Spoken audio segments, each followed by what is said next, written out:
সংসদে বিরোধীদের ঝড়। আদানি মণিপুর ওয়াকফ ইস্যুতে সুর চড়াতে ঘুঁটি সাজাচ্ছে বিরোধী শিবির।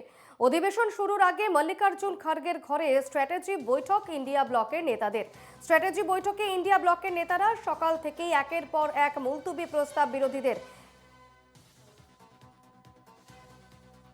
আমাদের সঙ্গে এই মুহূর্তে রয়েছেন টেলিফোনে প্রতিনিধি বাসব রায়। বাসব, আজ সংসদের শীতকালীন অধিবেশন শুরু হচ্ছে, সেক্ষেত্রে বিরোধীরা কোন কোন ইস্যুগুলো নিয়ে মূলত সংসদ উত্তাল করতে পারে, তেমন কি সম্ভাবনা রয়েছে?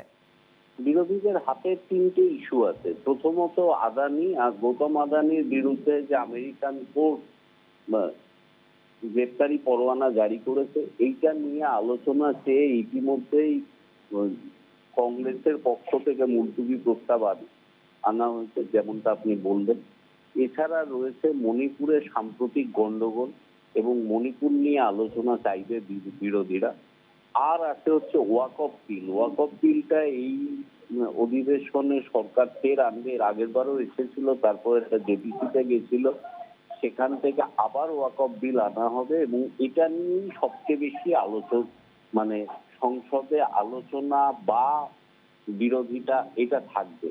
আদানি নিয়ে এখনো পর্যন্ত সরকার কোনো আলোচনায় রাজি হবে কিনা এটা বলা যায় না, তবে ধরে নেওয়া যায় যে এর আগের যে প্রেসিডেন্ট, অর্থাৎ এর আগের যে ঘটনা যেভাবে ঘটেছে, সেখানে আদানি নিয়ে কিছুতেই সরকার আলোচনায় রাজি হবে না। তার কারণ এর আগে রাহুল গান্ধী যখন প্রথম সংসদে আদানিকে নিয়ে প্রধানমন্ত্রীকে জড়িয়ে আক্রমণ করেছিলেন, সেখানে তার কথায় যতবার আদানি শব্দটা ছিল সবই সংসদের যে রেকর্ড বুক সেখান থেকে এক্সপান্স করা হয়েছে, কেটে দেওয়া হয়েছে। তো ফলত এটা ধরেই নেওয়া যায় আদানি নিয়ে বিরোধীরা আলোচনা চাইবে এবং সরকার করবে না। তো এখানে দুটো কথা বলার আছে।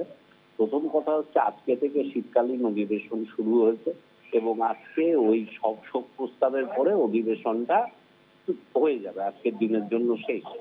সুতরাং আজকে কিছু হবে না।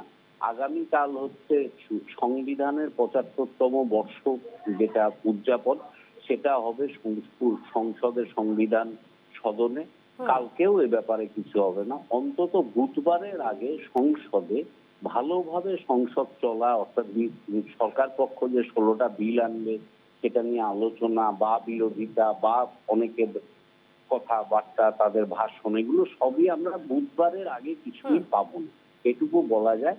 কিন্তু বিরোধীরা যেমন কয়েকটা বিষয় নিয়ে তৈরি, তেমনি মহারাষ্ট্রে বিপুল জয়ের পরে এক বিজেপির তাদের চলার ভঙ্গি, শরীরী ভাষা, যেটা বডি ল্যাঙ্গুয়েজটাই বদলে গেছে। এটা হচ্ছে ১ নম্বর কথা। সেখানে বিরোধীরা কিভাবে সামাল দেয় সেটা দেখতে হবে। আরেকটা খবর আপনিও জানেন, সেটা হচ্ছে প্রিয়াঙ্কা গান্ধী আজকে শপথ নেবেন। এই আর কি, দীপর্ণা। বেশ, ধন্যবাদ বাসব।